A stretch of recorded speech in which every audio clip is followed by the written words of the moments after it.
marry another guy. And Khadija looks at him and says, as long as there is the breath passing my lips, I am not going to leave Muhammad.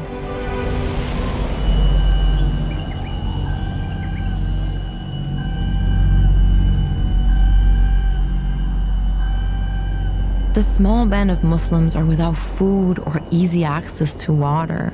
Starvation weakens them all, especially Khadija. Her strength ebbs by the day.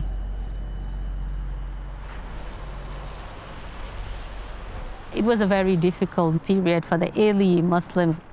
And at some point, she was living on leaves. Leaves? Yeah, leaves, exactly. Yeah, wow. She was eating leaves and becoming sick. She was slowly dying.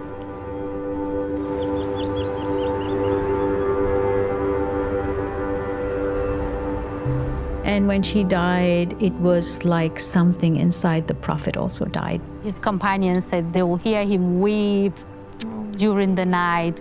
That's the lowest point in the Prophet's life, that it was just so overwhelming. Not only was it sorrow for him, but it was sorrow for the community, because she was the first.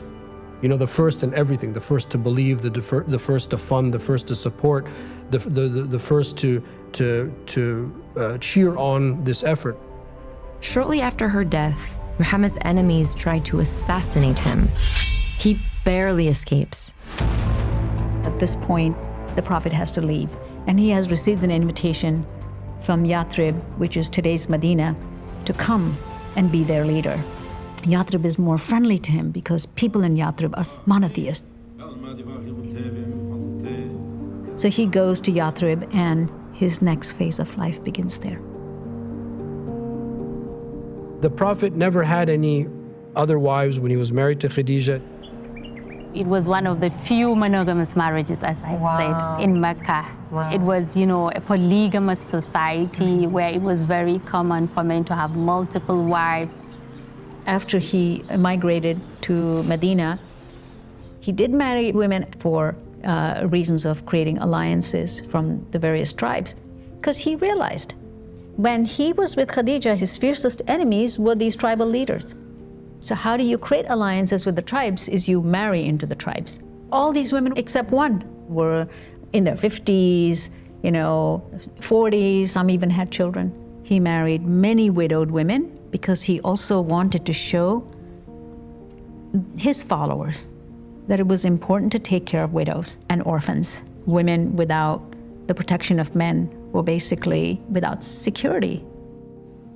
He is far from his enemies in Mecca, but he's a bigger threat than ever. Now he's on stable ground and has the support of a major city. They start sending scouts to fight with him, because they have huge armies, they galvanize, they bring the armies together. And so the Prophet is fighting wars with these, Meccan armies. The eldest daughter of the Prophet, Zainab, she gets married to a man before Islam, and he was a pagan. This guy gets involved in the battle against the Prophet, and he's caught, and he's a prisoner of war. But Zainab is still in love with him and is trying to free her husband. The Prophet gets a messenger, and the messenger has a gift for the Prophet. And he opens up this gift, and it's the onyx necklace of Khadija. The necklace that she wore on the wedding. It's a gift from his daughter, begging for the release of her husband in exchange for the necklace. The Prophet breaks down and starts crying. He asks his people, should I release him? And they all say yes, because they see the emotion.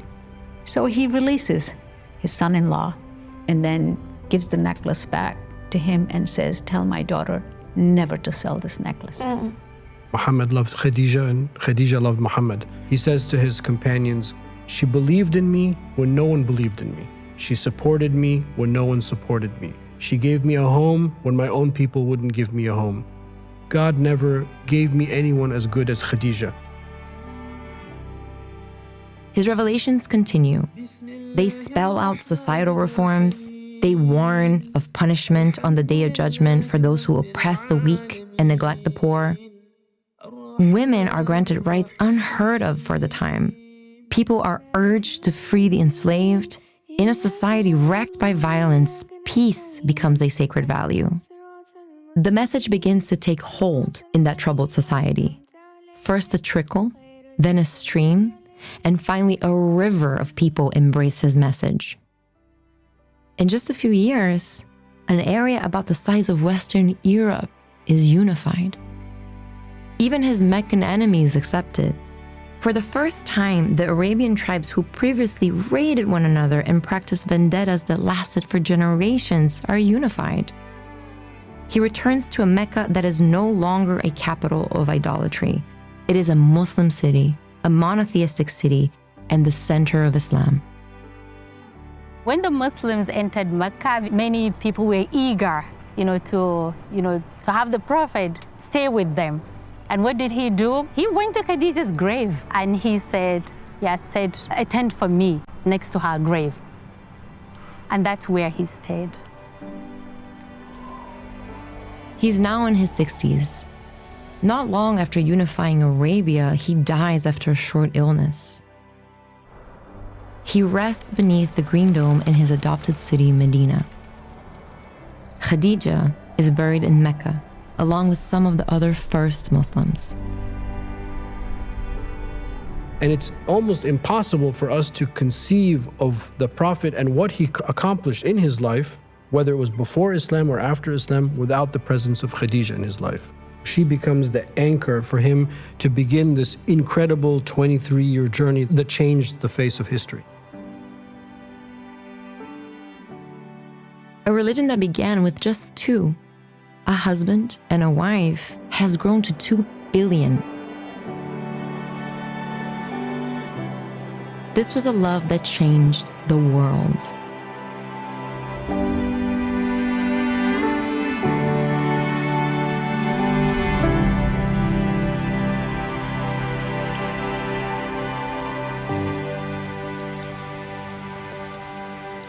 I'm meeting with Celine Ibrahim.